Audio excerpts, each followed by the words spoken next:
আসসালামু আলাইকুম প্রিয় দর্শক,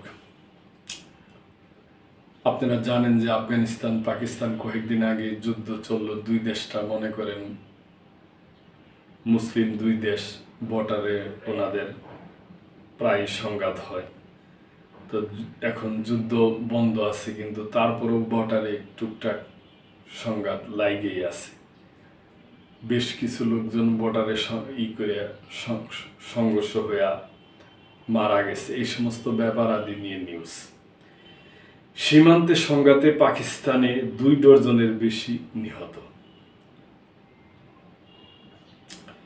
আফগানিস্তানের সঙ্গে আলোচনার মধ্যেই সীমান্তে ভয়াবহ সংঘর্ষ হয়েছে। এ ঘটনায় পাকিস্তানের 5 সেনা সদস্য ও 25 সন্ত্রাসী নিহত হয়েছে। রোববার বার্তা সংস্থা রয়টার্সের এক প্রতিবেদনে এ তথ্য জানানো হয়েছে। পাকিস্তানের আন্তঃবাহিনী জনসংযোগ পরিদপ্তর জানিয়েছে, গত শুক্রবার ও শনিবার আফগানিস্তান থেকে কয়েকটি সশস্ত্র গোষ্ঠী কুররম ও উত্তর ওয়াজিরিস্তান সীমান্ত এলাকা দিয়ে পাকিস্তানে অনুপ্রবেশের চেষ্টা করে।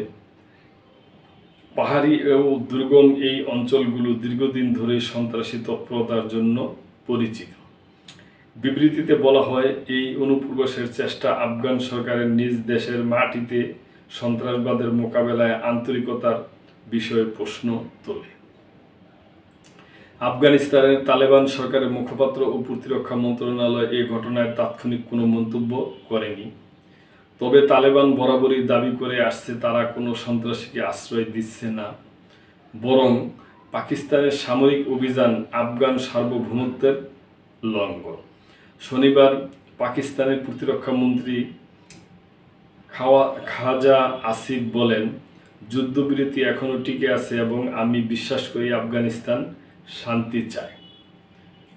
তিনি সতর্ক করে বলেন, যদি ইস্তাম্বুলের আলোচনায় সমঝোতা না হয় তবে সেটি খোলা যুদ্ধে রূপ নিতে পারে। পাকিস্তান সেনাবাহিনী জানিয়েছে, সীমান্তে হামলাকারীরা ফিতনা আল খারিজ নামে পরিচিত এক গোষ্ঠীর সদস্য।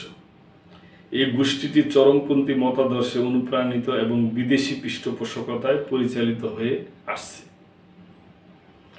প্রিয় দর্শক, আমরা আশা করব যে দুইটা দেশ, ভাতৃপ্রতিম দুইটা দেশ অবশ্যই যেন করে থাকে, আর আফগানিস্তানের সরকারের এই সন্ত্রাসবাদের বিরুদ্ধে কঠোর ব্যবস্থা নিতে হবে।